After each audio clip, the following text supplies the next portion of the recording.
Welcome back to Radio Taiwan International. You're listening to Geek Out. What's your cup of tea, tickles your fancy, or floats your boat? Join us as we share passions from people in Taiwan and around the world. I'm your host, Michelle Cheng, and today in the studio we have Anette Luo. Hi. Hi. So, what are we geeking out about today? The major theme that interests me here in Taiwan is the Taiwanese take on religion, traditional religion here. Yeah, as I said, we have never had a guest on to speak about religion and how really closely intertwined it is with just culture in general in Taiwan. Yeah. So thank you for coming on to talk about it. Kind of first though, because let's talk about your history with Taiwan, and you wanted to compare with, for example, mainland China. I know you also lived in mainland China. Yeah. So, well, first of all, where'd you start off and how did you come to know us? I was kind of always interested in martial arts and Eastern philosophy, and I did a lot of that, and then read like Musashi, Five Rings and stuff like that. Yes, so kind of very martial famous, arts philosophy. Yeah. And then I was doing Wushu in Munich. I'm from Germany. And then I was like, why don't I learn Chinese? And then I enrolled in Munich University Sinology, so China studies, and started to study Chinese. Not just Chinese, but history and philosophy and everything that's connected with that. Higher education, you started studying. It started a lot of interest in China. Yeah. Mm-hmm. Cool. So when did you make the decision to move to China, though? And then they kind of encourage you to go to China during the studies, go to China to actually study the language in its natural habitat. Oh, yeah. There's no more efficient way to learn a language. You need both, I think. Yeah, than to like immerse yourself in it. But not only, because if you don't have the basics, then that doesn't work, I think, if you're not like 2 or something like that. That's true. Yeah. So I went to China and to Shanghai on a scholarship. Oh. First, I thought I was going for 1 year, left everything in Germany. And then, first of all, I noticed I didn't understand a word. I was like, okay, what have I been doing for 2 years? That was a long time ago, in 2001. And there was not much internet going on, no YouTube going on. And so true. It was much harder to immerse yourself in kind of the, the culture, environment. Yes. Like language-wise. Yeah. And so I was just, okay, so how am I going to do this? Anyway, it worked kind of. I found Chinese friends on my first day. Oh, great. In Shanghai. Okay. That was very cool, actually. That's very neat. And hung out with them every day. And so my Chinese got better rapidly. Yes, it definitely helps to have like a little social network going in the beginning. You have to have that, yeah. So you went from pretty much straight book learning, which is difficult. To actually, as you say, get like an ear for language directly into Shanghai. Yep. And then luckily you made some friends. Yep. Were they university friends? Actually not. University, I find is always tricky because I actually did just finish my master's program here, and I found that university students in mainland China and here are not as open as you would think. Huh. They're pretty much a little bit shy and not really ready to talk to foreigners. I can see that. So it was actually outside. I went to the Bund in Waitan in Shanghai on my first day. And there was a bunch of young adults, beginning 20s, I want to say, and they sold Chinese paintings and calligraphy to tourists. Oh, cool. And they tried to sell me something, and we got to talking. I went to their little gallery, their rented gallery, and we just got along perfectly. Famously, and I went back every day, actually, for months after that. I had so much fun with those people. So they were very business savvy, I want to say. So there was one girl setting that up, and they were selling kind of their own paintings that they had just graduated from university in Beijing, brought everything to Shanghai and sold that there. So that was pretty cool. Yeah, very business savvy. I'm guessing that they were really essential in your language learning journey. At first they were. And then one month after that or so, I ran into my husband, my later husband. Yes. And that helped too, because if you kind of have to discuss with somebody, then you learn the language pretty quickly. Okay. So how long did you spend in Shanghai? 3 years. That's actually quite a bit of time to really get to know a city. Yeah. Did you find that it was quite different from other cities that you eventually went to? Shanghai, pretty much, it depends on what you want to do there or what your circumstances are. It's loud and fast and hectic. Yes. And the pressure is pretty... Oh, yeah. A lot of people travel to Shanghai for business and then burn right out. Exactly. And so for the first year, I was fine because I just had to do my little language classes and hung out with my friends. And that was brilliant, I think. That was best year of my life, kind of. So nice. And then I got pregnant pretty quickly. Wow, right off the bat. I'm sorry. And also, congratulations. Yes, thank you. So that's a long time ago. She's 22 now. Yay! And so my daughter's born in Shanghai. And then kind of the real life hit. Having to make money in Shanghai, having to raise a little child, having an intercultural relationship with the joint Chinese family members. Ugh. And that wasn't easy. It's a handful. Yeah, absolutely. So you started, I guess, experiencing the religion or lack thereof. At that point, 2001 in China, in mainland China, that was interesting because there were temples. I was always interested in temples. I would go to temples, but there wasn't a community life going on like it is here. And there were very few temples. I mean, here you have like 2 on every street. Oh, yes. And in Shanghai, everything is controlled by the state, of course. Yes, we know. And so it's regulated where is this temple, and the temple gets renovated when the government says it gets renovated and stuff. Everything is pretty much governed. So it's a big difference. Going to the temple is not a part of people's daily or weekly or monthly ritual. I didn't see that back then. I don't know how much it has changed since then, because from what I heard at that time, the government had started to kind of push that again, the religion, Buddhism in that case, but also regulate it. Yes. That was very interesting. Very interesting. Yeah. Yes. Considering, if you might not know, during the Cultural Revolution in the 67 to 77. The 60s, 70s, they basically really muted a lot of the, say, religious. Yeah, there's a lot of like book learning. A lot of teachers possibly were disappeared.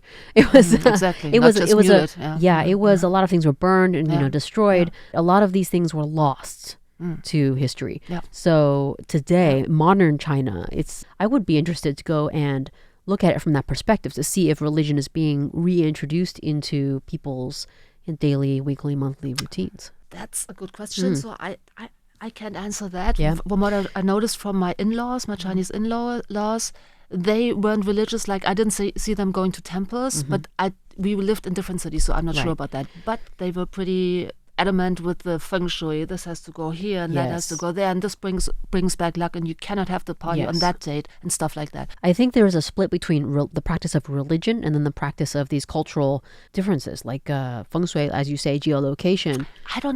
That's interesting, because I don't think there's much of a split in China and in Taiwan, in the Sinosphere, put it like that.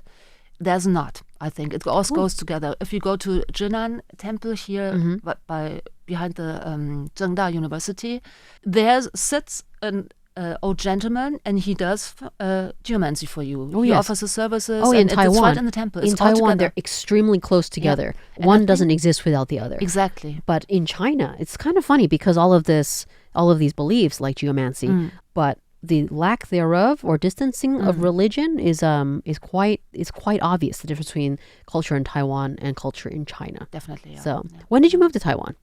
In 22. Yes. So I've been here for like a little more than a few years. Yeah. Yeah. I remember that because that's actually how we met. Yes. Yeah. You messaged me on Facebook. Yeah, because of my dog. Yeah, asking me questions about how to import your dog. Exactly. Yeah, and everything worked out. I'm very happy about that. Yeah. Except for the stupid quarantine. That's very bad. Well, yeah. Unfortunately, all pets have to go through I think they a lot of changed hoops. that, actually. It's getting better. It's definitely getting better. I think if you do that with the titer test or something. Exactly, titer test early enough, then you don't have to go through quarantine now, the dog. So that's a big plus, because my dog almost died, I think. It was so bad. Quarantine is very difficult for many animals, and it depends on which quarantine facility you wind up in. But this is what, ready? Really off topic. But yes, that's how we met. We were talking about how to import yourself and your dog. I wasn't worried about myself. I was worried about the dog. Yes, obviously it's your other child. So you made it. Everybody's in more or less one piece today. Kind of. Yep. Yeah. So when you moved here, was that your first experience in Taiwan? Yep, actually it was. So my daughter was born in Shanghai in 2002. Then we moved back to Germany with the whole family, her dad and me and her, in 2004. Oh, and so she grew up in Germany. She never really felt German. So she was always like, not really thinking she didn't fit in and stuff like that, and always had good connections to her Chinese family, went back to China a lot, like at least once a year for longer. And so we basically thought once she has her kind of SATs, it's different in Germany, kind of like that. We're gonna move back to Asia somewhere. And so we started looking a couple of years ago, and we went over Thailand and Hong Kong, and that was the earlier plans. And then somebody said, Taiwan is a good place to study for young people international. They have pretty generous scholarships. Actually, my daughter has a Taiwan scholarship. Yep. And it's pretty free, and they accommodate foreigners and stuff like that. Oh, yeah. So you arrived in Taiwan. Yep. And you settled in. Exactly. And then you started experiencing culture here. Exactly. So, and what I was doing actually, so she's doing communication. She's studying communications at Zhengda. It's her 3rd year now. And because that was COVID, so it wasn't easy to come in actually at that time in 2022. And so I was like, how do I get into Taiwan? It was COVID. Oh, no, I'm so sorry. That was kind of... That was a pain in the butt. I was like, why don't I do a master's program? So I like studying and I like going to universities. Yeah, so that was genius. Wasn't it?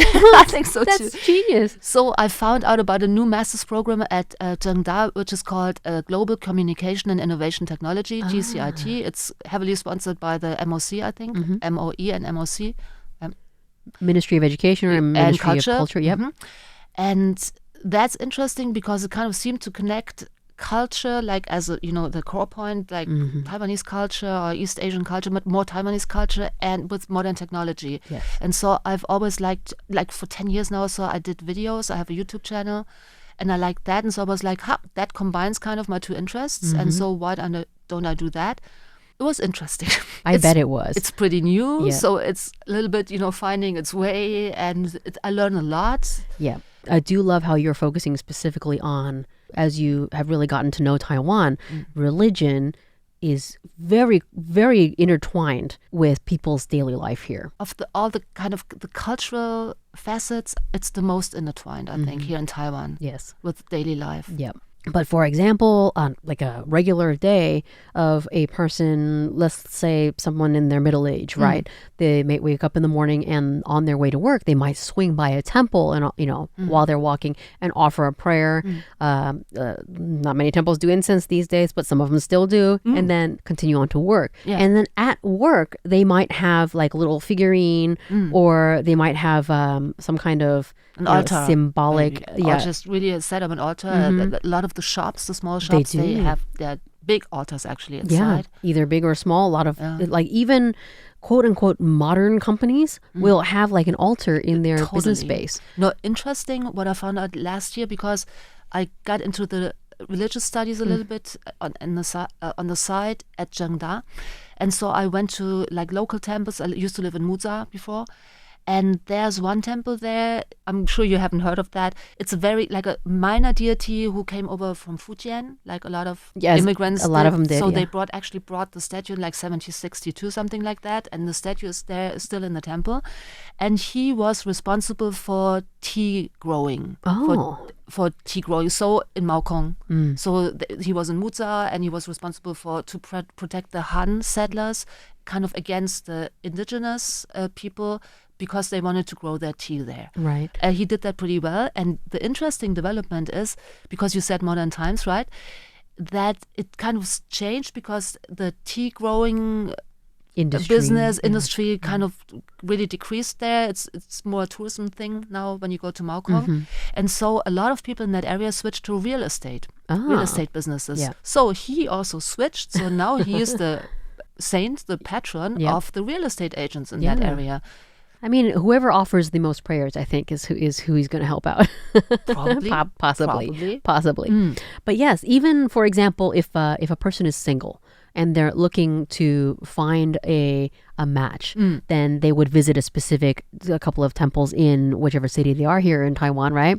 And kind of ask for help in that department. There's also temples that will help specifically with business, otherwise known as war, modern day, in modern day terms. There's ones that are very specific to maternity, like becoming a mother and a father. That's funny because you should say that, because we went to Longshan Temple with on a guided tour, and the guide guided us in, and she said, "Look, there's this little altar, right? There's no people in front of that, and the next to that there was a long queue in front of that actually.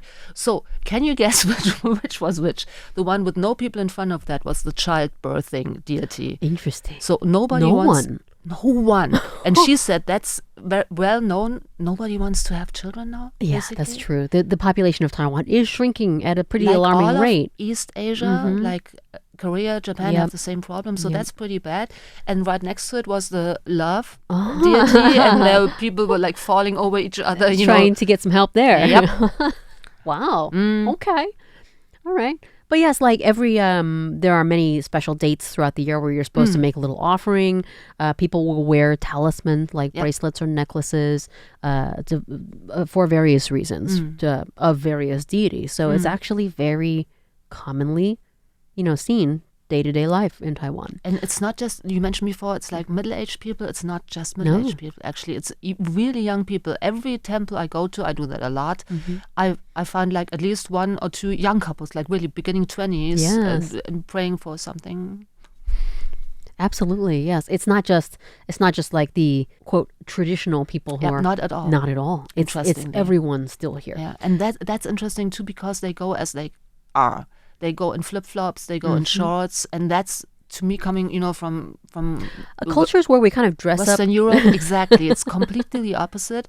Only old people go to church, more or less, and you really have to dress up. And here it's like you said, it's part of everyday life. Any time of the day, you go there, however you're dressed, and with whoever you are, with your grandma or something. And so that is super integrated in daily life. Absolutely. Have you had any particularly special experiences where you thought it was really cool? Did you attend any family gatherings or anything that were interesting? Not, but I wanted to mention the other side of religion in Taiwan is Buddhism. Yes. And I did not realize that before, how big Buddhism is in Taiwan. There's massive Buddhist organizations here, Sishan, the Four Mountains, actually the big ones, and then there's countless smaller ones. And now also Tibetan Buddhism is making its way into China, into Taiwan, sorry, since a couple of years. And that's super interesting because one, they don't pay taxes. Temples don't pay taxes, and they don't pay taxes either. So they're very, very rich. Yeah. And a lot of them, especially Tzu which is based in Hualien. Yep, a very famous large Buddhist organization in Hualien. One, what is interesting, it's the only big one that's led by a woman, a female monastic. Yep. And two, they're heavily into environmental protection. Oh, yes, and humanitarianism. Basically, all Buddhism in Taiwan is humanistic Buddhism, which is a bad translation, but it kind of works. So what that is, it means it's not focused on the afterlife, but it's dealing with problems that you have in your life and trying to help people. Like you said, humanistic. Now in art. Exactly. Yes, if people are having trouble with their life today. Exactly. Yes. And then, but there's different directions they take that. And so Tzu really goes into the environmental thing. So they're strictly vegan, which, for example, Foguangjiang is not. They recycle plastic. They make high-end plastic cloths that they sell to fashion designers in Milan, actually. Oh, wow. So really high-end. And that's all, their volunteers do all that work, like cleaning the plastic for free. And so they make a lot of money with that. Yes. Well, I do hope that they do seem like they're putting that money to good use. It looks like it. Yes. I have to say. For example, the April earthquake that we just had in 2024, which was pretty significant, and in Hualien took the brunt of it. You saw a lot of activity, from Tzu and other organizations. So that's something else. Why I mentioned that is that people do in their spare time, kind of. So my impression, because I also did my thesis, I made a video about gender equality in Buddhism in Taiwan. And so I talked to a lot of people who are in Buddhism, monastics and lay people. A large part of the Buddhist organizations here is made up of lay women, volunteers. They do a lot of work. You see very few men. I'm not sure, but I think it's like middle-aged ladies who take up that as their kind of hobby. That's their life then. So they volunteer there. You go to Folkwangshan, they're dressed in their pretty kind of cheapao things, all with the same shoes, all over the place. And it's a lot. And they do a lot of work for that. And that runs the organizations, actually. That's lovely. So if anyone wants to take a look at the YouTube videos that you've made, where can they go? So I have a YouTube channel. It's not a lot of videos there because I just haven't had time for that yet with my studies. And it's not about quantity. Yeah, thank you. So my YouTube channel is just my name. You look for my name, you find it, Anette Luo. Okay. ANETTELUO. Okay, and you'll be able to you'll pop right up on YouTube. I think so. Great. If I look right, yes. So I hope so. And you can link it then in the description. I will link it also in the description. And my Instagram is also, that's not so many videos. It's more like pictures. When I go to temples or something like that, it's the same. It's Anette.Loa. Excellent. Thank you so much for geeking out with me today. And thanks, listeners, for tuning into Radio Taiwan International. I'm Michelle Chang, and I'll be back next Thursday with another episode of Geek Out. Annette let me choose the song for the episode today, so here is Buddha Jump or Fo Tiao Qiang with 心里有鬼. Directly translated, that means there's a ghost in my heart, which I found pretty thematic today.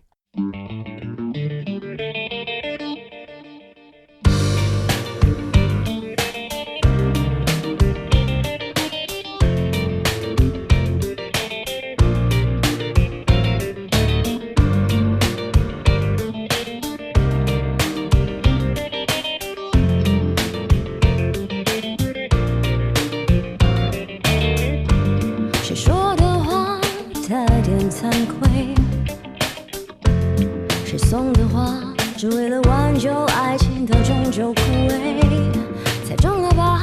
那一种快感瞬间将完美统统都销毁，就认了吧，那绝不是一次性的小小误会。听到的都是假消息，看到的都不是秘密。一转身，谁流露了真？礼貌的笑声变得有点诡异。你怎么能够不好奇？凭什么却相信不在意？有道理糊弄了谁？若不服，就周全到底。谁会承认谁心里有鬼？真心的颠倒是非，是黑是白是灰，不客气诋毁。谁会承认谁心里有鬼？鬼知道你在想谁？兜兜转转了，其实没有那么迂回。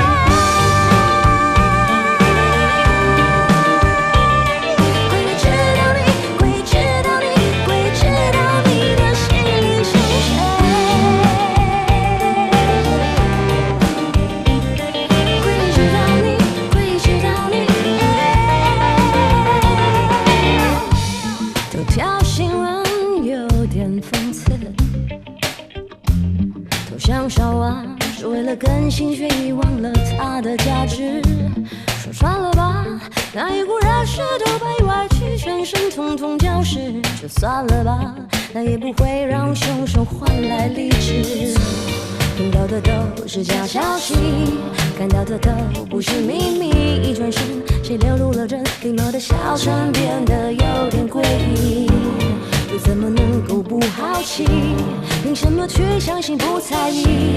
有道理糊弄了谁？若不服，就周全到底。谁会承认谁心里有鬼？真心的颠倒是非，是